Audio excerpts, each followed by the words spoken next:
Hello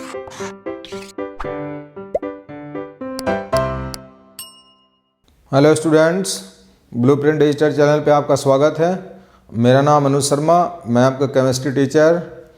पिछले video में हमने आपको द्रव्यमान संबंधी गणनाएं से संबंधित क्वेश्चन सोल्व कराए थे। आज हम लेके आए हैं वीडियो द्रव्यमान आयतन संबंधी गणनाएं। द्रव्यमान संबंधी में क्या होता है, अभिकारकों के और उत्पादों के द्रव्यमान बाहर में आपस में संबंध होता है और उस संबंध के आधार पर हम किसी भी क्वेश्चन का आंसर निकाल सकते हैं।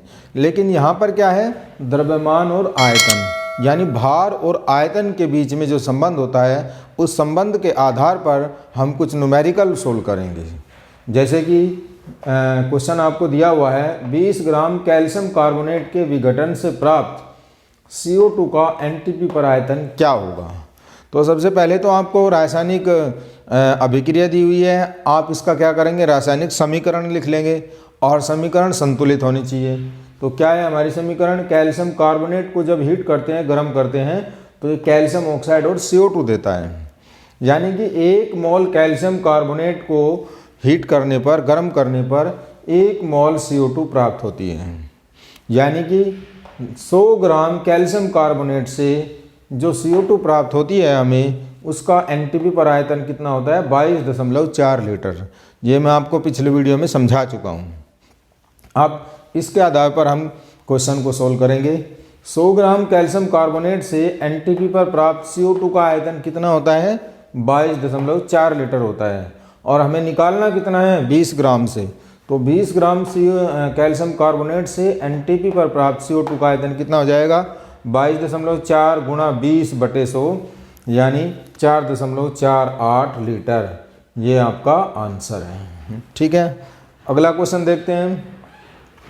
अशुद्ध कैल्शियम कार्बोनेट के नमूने में भार अनुसार 80% शुद्ध कैल्शियम कार्बोनेट है। इस नमूने के 25 ग्राम को HCl अम्ल की अधिक मात्रा में मिलाया जाता है। गणना कीजिए कि अभिक्रिया के फलस्वरूप NTP पर कितने आयतन गैस प्राप्त होगी। यानी यहाँ पर हमें क्या निकालना है, CO2 का आयतन निकालना है। तो क्वेश्चन को जरा समझे।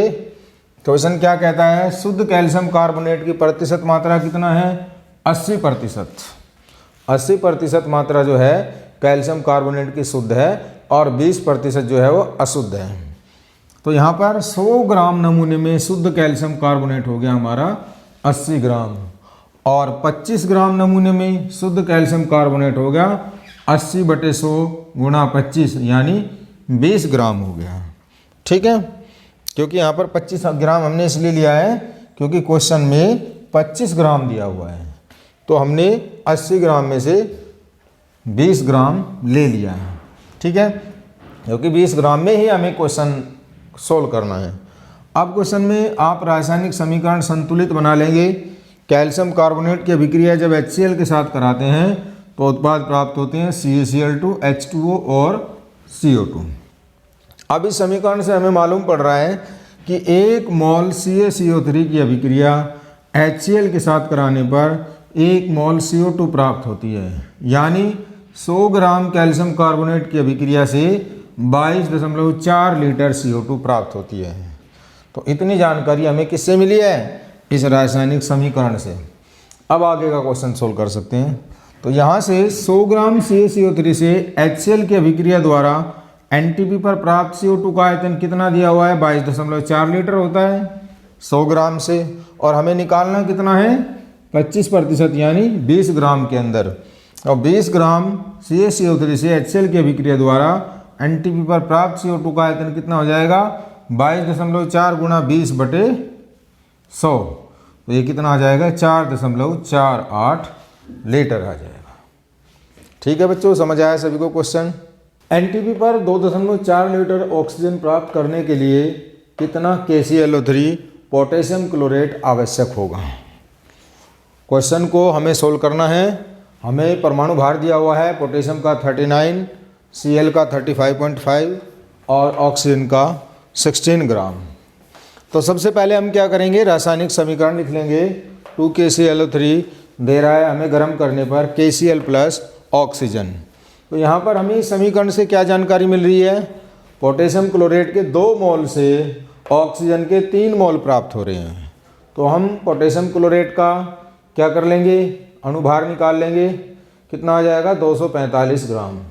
यानी कि 245 ग्राम से हमें 3 गुणा 22.4 लीटर ऑक्सीजन प्राप्त हो रही है। अब जरा ध्यान दें, एनटीपी पर 3 गुणा 22.4 लीटर ऑक्सीजन प्राप्त होती है कितने ग्राम KClO3 से, 245 ग्राम KClO3 से। तो एनटीपी पर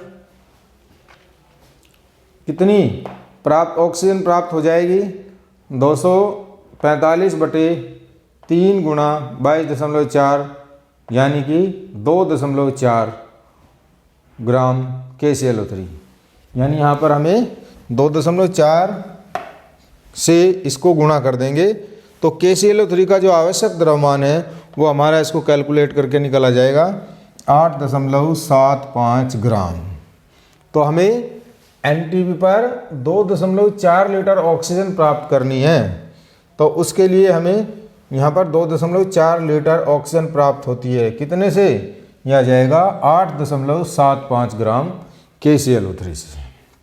अगला क्वेश्चन देखते हैं, 3.2 ग्राम अमोनियम नाइट्राइट NH4NO2 को गर्म करने पर एनटीपी के कितने लीटर गैस प्राप्त, N2 नाइट्रोजन गैस प्राप्त होगी, कितने लीटर नाइट्रोजन गैस प्राप्त होगी।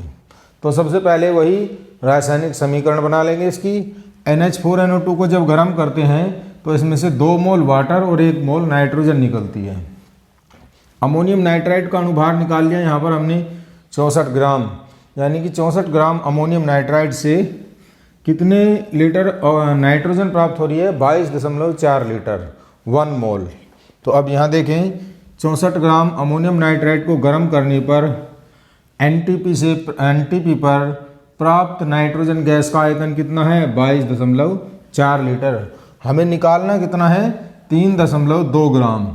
तो 3.2 ग्राम अमोनियम नाइट्राइट को गर्म करने पर एनटीपी पर प्राप्त N2 गैस 22.4 गुणा 3.2 बटे 64, यह आ जाएगा आपका 1.1 लीटर गैस आ जाएगी। तो बच्चों, ये वीडियो आपको हमारा पसंद आया तो हमारे चैनल को ज़्यादा से ज़्यादा लाइक करें और ज़्यादा से ज़्यादा इसको सब्सक्राइब करें, जिससे कि ये ज़्यादा से ज़्यादा बच्चों तक पहुंचा दिया जाए और आपको नोटिफिकेशन मिलता रहे। धन्यवाद।